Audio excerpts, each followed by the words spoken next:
This is Kugan Cassius for IFL TV. We are in the hotel room of Kal Yafai's here, which is very tidy, I might add. Everything's in place, and big man sitting over there.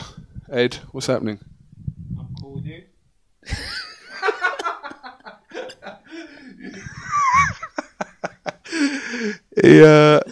You were meant to big him up then.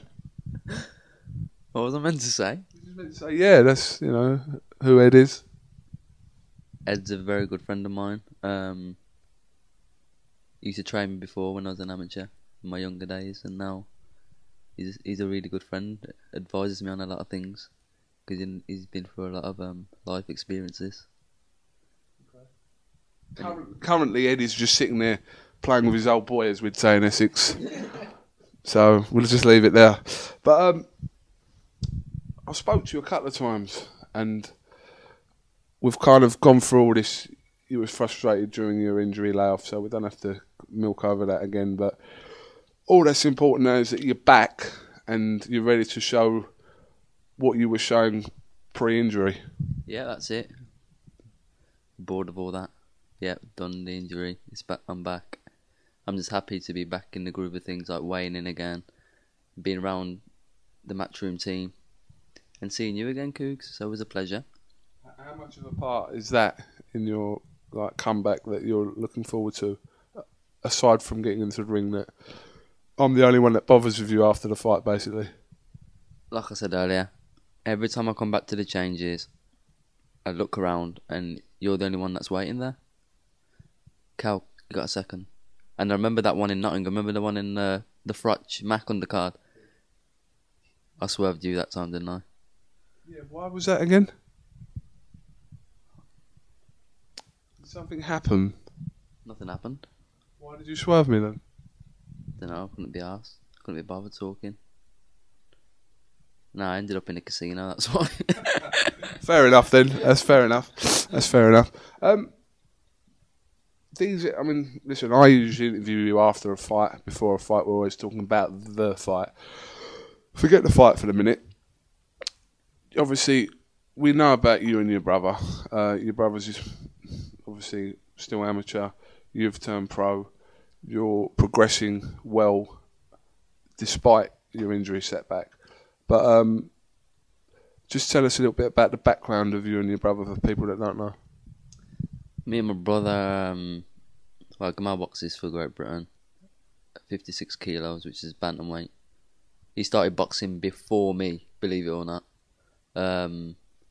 Hyper kid, not all there. He's not the full shilling, but we'll leave it at that. We'll leave that there. But yeah, he started boxing about 4 weeks before me, and then I followed him to the gym because went to pick him up the one day, and then had a little mess around on the bags, and I thought, yeah, I fancy a bit of this. It's alright. And just took it from there. We weren't both just naturally talented, but we were hard workers and just strong. So yeah, we started winning national titles and stuff as amateurs, and just took it from there. I got onto the GB setup, and then he did as well. And then we went to our first tournament we went to together was Europeans in Moscow in 2010. So it was good to go somewhere with your brother. And he was only 18 as well, so he was young. And it was his first senior tournament, and he won a bronze, I won a silver. So it was all, it was a good thing for the family. And yeah, and then I've got a younger brother who trains as well now, who's also an amateur fighter. What's his name? So he's a flyweight, and yeah, he's good. He's a one that's gonna come through under the radar a bit because he's really good. What would be really funny if there was like you and Gamal at that weight, and then or whatever weight, and then suddenly there was like a super middleweight Yafai in the background somewhere. Well, that's the thing. It's a bit like the Smith brothers, if you know what I mean. Like you've got Paul and Callum and Liam who are pretty big, and then you got Stephen who's small, and it's a bit like the other way around. We're all small, and then I've got a 16-year-old brother Adam, and he's like 6'1", and he weighs about 14 stones. So it's a bit. How many FI brothers are there? There's 5 of us. 5? Yeah, Oh, I never knew that. I've got a 3-year-old brother as well. So 5 in total. Yeah. Yeah. And I've got 2 sisters. Any of them fight? The one she's 15. She can have a go. She's got a dig on her, but I wouldn't let my sister box.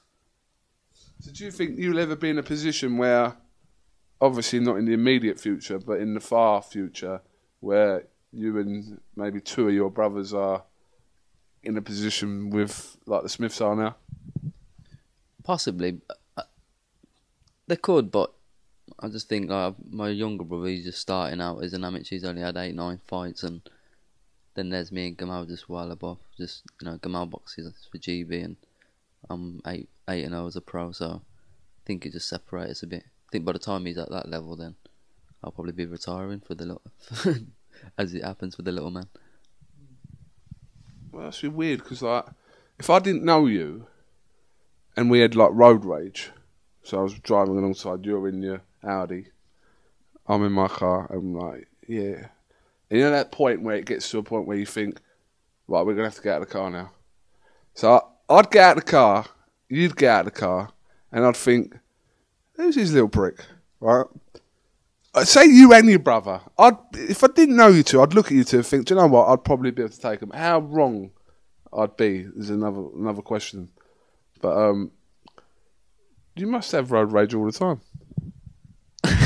Because you look like a saucy driver. You look like someone that would give it and then get out. Nah, I'm chilled, man. I'm laid back. I like to lay back in my A5s and just, listen to my Luther Vandross and all my slow jams, but nah, I'm not even going to go into the stories what happens, because you know what happens. It's not me that people have to. It's not me that I'm not like that. It's my brother that's a bit hot-headed. You know what he's like, man. You just told me a story there, but we won't out that the person that we was talking about. But no, it's interesting. Listen, but road rage is a funny thing, because I give it to like, and I'll just go on the fact that they're going to look at me and think, fucking hell, 6'5", big dude getting out the motor. No, I don't want none of this. But sometimes you get 1 in every 10 that will go, oh, come on. Yeah. We've had a few of them ones where geezers think, they give it in the car and they're swearing and they're doing all the movements with the hands and everything, and yeah, pull over. But there's been a few occasions where we have followed them, but then the doors get locked then when you get out of the car. I've done it to this woman once. What are you laughing at? Like, listen, this woman with her kid as well cut me out. So I was like, didn't say anything. She went, you fucking prick, out the window. So I went, yeah. I said, fuck. So I started calling her every under the thing. You slag, fuck off, blah, blah, blah. And I didn't know it was the daughter. The little girl was next to her. I didn't know. It wasn't next to her. It was in the back, in the car seat in the back. So she pulled up next to me and said, what are you giving it to me for? I said, you got your little baby in the car with you. I said, go home, you fucking slag, blah, blah, blah, blah. And I was just that close to actually getting out of my car and giving it to her, yeah. But then I remembered that I don't hit women, then obviously that went a bit. You wouldn't even pulled over then, would you? Why did you pull over then? This woman was giving it so much, I think you'd think about pulling over. I wouldn't, not a woman. I'm a gentleman. I wouldn't do that. Listen. Imagine if that was imagine if it was your daughter or sister or something. Listen, my daughter or sister wouldn't be talking like an absolute prick and talking like a man. Because there are some, listen, I do agree, you don't hit women. You do not hit women no matter what. But I know some women that are man's heads. Let's call them man's heads, because that's what they are. Oh yeah, I've met a few of them. I know a fair few of them. They deserve just a little cheeky right to the jaw every now and again. I'm joking. I'm going to get every like women's rights campaigners on me. Yeah, that hurts them more. Or in my case, you sink a left hook to the body then. They ain't got no proof. We're not promoting this, by the way. Let's just we're completely joking. No, you shouldn't do that. No, but tomorrow night, a big bill in Sheffield. Massive bill, in fact. Kell Brook for, it's not an eliminator, but he wins that fight, and then obviously he's next in line for the IBF title, which he should have had back in May. Brian Rose got an eliminator. Josh, your boy Joshua's on it, and Callum Smith and blah blah. Everyone's on it, so it's going to be a banging night in Sheffield. It's going to be a massive night. And I seen them all today at the weigh-in, and they were looking fantastic shape. Even the guys on the undercard, that you Scott Jenkins and Adam Etches, them kind of guys, they're looking really good shape. And I fancy sitting back after my fight and enjoying the night of boxing. And I think you got to look out for Callum Smith tomorrow. I think he'll look good tomorrow. I think he'll put on a show.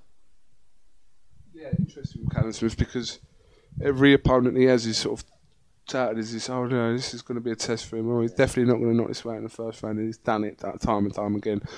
But I think tomorrow night, the pedigree of opponents that Acosta's fought alone speaks for itself. So if he does continue his fantastic run, I said, people are taking him seriously now, but you've got to look up and think, well, you've got to sling him in for some sort of title. I mean, he's already English champion, but you know.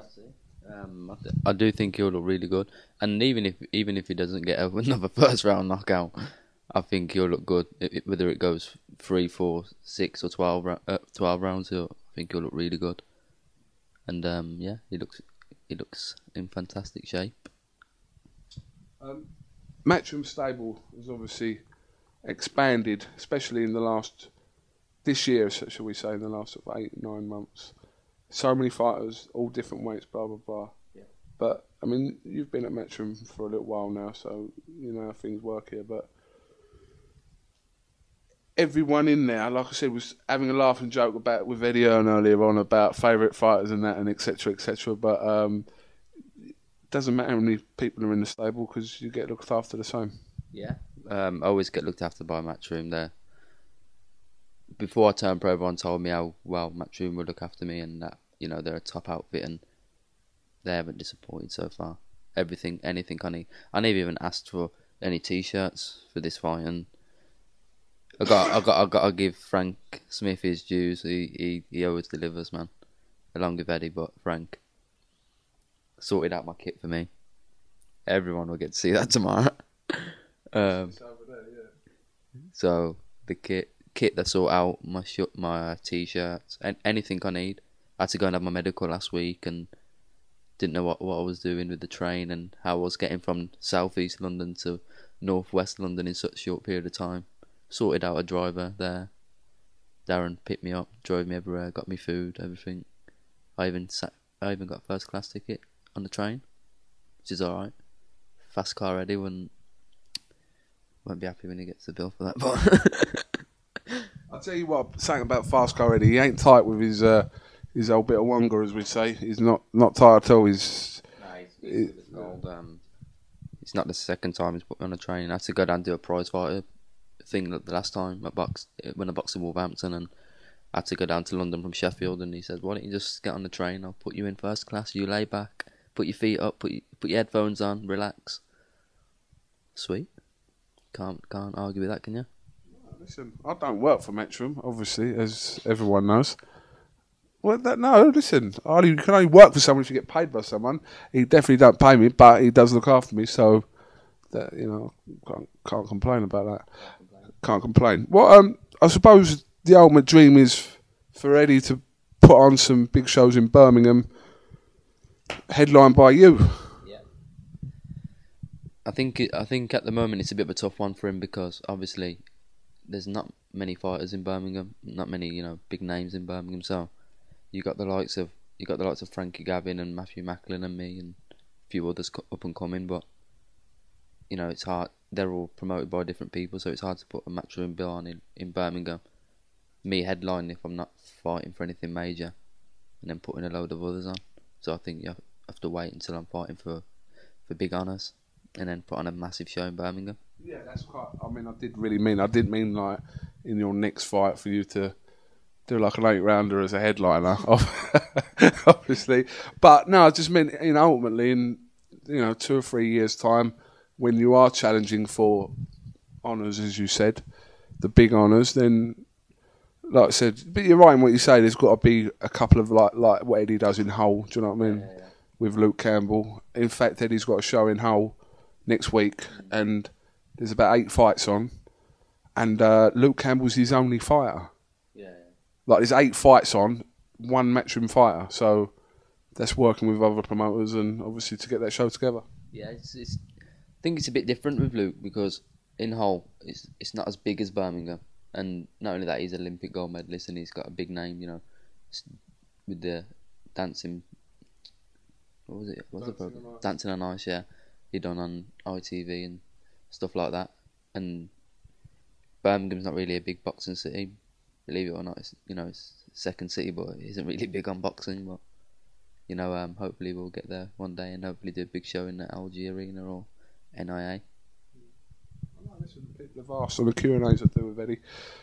Loads of people have asked about potential shows in Birmingham, and I think, like I said, you've got to build up to them things. You've got to establish a fight element in there first. Like I said, it's as good as you are and as pretty as you are. You're not ready for that yet, as you know. But, you know, 2 or 3 years' time, like I said, a couple of other fights from Birmingham, put a couple of other people from in and around the areas, you might have a show at that LG Arena. Yeah, definitely. Just take my time and we'll get there in the end. I'm just happy to be back. Just happy that all my training's gone well. And yeah, feeling good. Thanks to my mate Des, Team Des Fitness, who's put in a lot of work into getting this arm back in shape and getting me in great condition again, as he always does. Is it a little bit? No. Unless you absolutely had a blast on it. If I just laid it there and let you punch the shit out of it, then yeah, probably. Let's not do that before tomorrow night. But all these movements are all good. Yeah, don't do these movements tonight. You know, just trying to stay. It's disgusting. Don't do things like that. You don't know. You don't know where I'm going now. What's that nose, man? I'll get you picked up in a minute. You don't even know where we're going. Oh, I know exactly where you're going. No, you don't. Funnily enough, you don't know where I'm going. I might tell you tomorrow morning. If you want. I'll be the cameraman. I have TV. Let's keep certain things private. Okay. We can do that. Alright, listen, Kal Yafai, thanks for talking to IFL TV. What do you think of the new name, by the way? I love it, you know. I asked you why you changed it and everything earlier, and once you explained why and all the reasons, then yeah, I'm satisfied with it. Yeah, what it is, I've explained it. I explained it in an interview with Eddie yesterday, but I'm going to explain it again. Well, I'm just going to quickly explain it. It's just a trademarking thing. We trademarked IFL TV. iFilm was already trademarked. Film London was already trademarked, so we wanted to keep something close to that. So we thought the initials, which we've done, and some people might not like it, but it is what it is. I like it. I think it's nice and short and sweet. Like that means a lot, actually. Thanks. No worries, man. I've always been a fan. You know, I've always been a massive fan. So I hope people watch the videos and follow him on Twitter, even though he's got enough followers. I told you to stop buying them followers. Let's not talk about buying followers. Do you know what? If you want to find out who buys followers, it's a very simple way of finding out. Is that? Yeah, you just go through their followers, because like you go through people's followers and I'm not gonna go on your profile and look at all your thousands of followers and go, oh, he looks a bit fake. And you don't need to do that. Just go on the follow list, right, where it says follows. Just look in the last 20 followers. You'll see a trend of of followers who've never tweeted, maybe tweeted once 2 years ago or something. There's a trend. You'll see a trend in more than one. Oh, okay. Yeah, just have a look. I know loads of boxers who have bought followers. Listen, I ain't a grass, so obviously I ain't going to start fucking going on about it now on the camera, but I can list you probably off camera, which I will do, probably about 10 boxers that we all both know that have bought followers and lost them as well, and now claim that they never did. I'm looking forward to listening to this after this. No, I will listen off camera, obviously, but I'll tell you. Yeah, I can tell you 10 boxers that have done it, and I've asked 10 I've probably said it to them as well. Yeah, this is the top excuse. There's two things. They always blame it on their management. That's one. Like, It weren't me. It was someone else said that they could get me loads of followers. Blah blah blah blah. And the second one, which is I've heard from loads of people, is I've been put on a database, email database with my Twitter address on it. Like loads of people have been saying that to me. So all right, no problem. You're about to say like Mark. Someone told me. You said you sounded like you were about to say a name then. No names on here, my friend. Interesting. It is interesting. Interesting. There's more to life than that, isn't there? There's more to life than Twitter followers, my friend, as you're going to find out tomorrow night. Oh, of course. I'm sure everyone else will find out as well. No worries. Right, Kal Yafai, thank you very much for talking to IFL TV. We'll look forward to tomorrow. I don't know. I'm going to go out now. Don't know. Listen, if I go to a brass house, I go to a brass house. I'm just going to say I don't really give a fuck anymore. No, I ain't going to go to a brass house. We're going to go out. We're going to talk to normal women. I hope you enjoy yourself. I really. You're not coming, obviously. You've got to stay in. But me and Big Ed are going to go. That's what you think. Nah, I'm going to be tucked. I'm going to be tucked in my bed, and I'm just going to just chill out, have a little munch, get some more water down me. All right, cool. Right, this is Kugan Cassius here with Kal Yafai. Watch him tomorrow night. Sky Sports. Are you on 3? Sky Sports 3. 3. The whole show's live, split between 2 channels. 3 and 1, is it? 3 and 1. So live from 6 o'clock. Watch the whole show. Watch this man. I'm probably going to go. You're still going to stop this fella within 2 rounds. All right. No pressure. Bloody hell. You know what? I'm going to just take my time and I'm just going to box and enjoy myself. And just try and get a few rounds under my belt. Because I'm going to need them. We'll see what happens. 2 rounds. We'll see 2 rounds. We always say that, though. I mean, I'll just box and enjoy myself, and then once you get clipped, then you think, you know what? Fuck this, I'm gone. Don't get paid for overtime, yeah. That's it. All right. And he said he wants to pay me more, then I'm happy to do this. If he paid person by the round, then we'd be sitting there through like with 0 knockouts. All right, listen. Thanks for talking to us, and Pleasure. we'll see you tomorrow night. Kugan Cassius, Kal Yafai here for IFL TV. Thank you.